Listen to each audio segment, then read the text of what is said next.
নমস্কার। কেমন আছেন আপনারা সবাই? আশা করছি ভালো আছেন, সুস্থ আছেন। বড়দের জানাই আমার প্রণাম আর ছোটদের অনেক অনেক ভালোবাসা। আমি এর আগে আপনাদের সাথে এভাবে কোনোদিনও কথা বলিনি, আজকেই প্রথম। তো আমার কথা বলায় যদি কোনো ভুল হয়ে যায় তাহলে আপনারা আমাকে ক্ষমা করে দেবেন। ক্ষমা করে ভিডিওটি শেষ পর্যন্ত দেখবেন। আমি যেই দিনটি আপনাদের সামনে তুলে ধরছি এটি হলো ভাতৃদ্বিতীয়া, মানে ভাইফোঁটা। ভাইফোঁটা সাধারণত আমার মামাবাড়িতেই পালন করা হয়, মানে আমরা আমার মামাবাড়িতেই যাই, যেহেতু আমার মামাবাড়ি আমার পাশেই। মাও সেখানে যায়, আমরাও যাই, আবার আমার মাসিরাও আসে। কোনো কোনো বছর যদি আমার দিদি না আসতে পারে তখন আমার দিদি বাড়িতে যাই। তো এবছর যেহেতু আমার দাদা বাড়িতে ছিল না, ওই জন্য আমার দিদিও আসেনি, দিদি বাড়িতেও যাওয়া হয়নি। তো এবারের ভাইফোঁটাটা আমার মামা বাড়িতেই হচ্ছিল।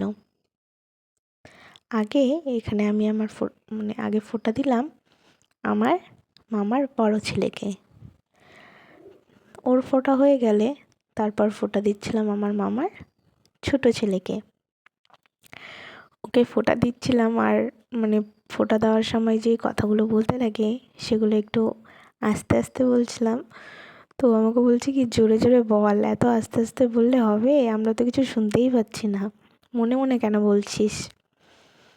তো হলো এসব নিয়ে একটু হাসাহাসি হলো। হাসাহাসির পর তারপর যখন কমপ্লিট হয়ে গেল, যখন আমাকে প্রণাম করবে তো আমার হাঁটু ছুঁয়ে প্রণাম করছে। তো আমি বলছি কি, দাঁড়া, আমাকে আগে দাঁড়াতে দে, তারপর প্রণাম করিস। আমি আগে দাঁড়াই। তো বলছে কি, না তাহলে তো আমার কোমর ব্যথা করবে, আমি দাঁড়ালে তোকে ঝুঁকতে হবে, ঝুঁকে প্রণাম করতে হবে, তাহলে বলে ওর কোমর ব্যথা করবে। ভাইকে ফোঁটা দেওয়া হয়ে গেলে এরপর একে একে সবাইকে ফোঁটা দিয়ে দিলাম। আমার ফোঁটা দেওয়া হয়ে গেলে আমার মামার মেয়ে সবাইকে ফোঁটা দিচ্ছিল, সেই ভিডিওটা আর এখানে দেখায়নি।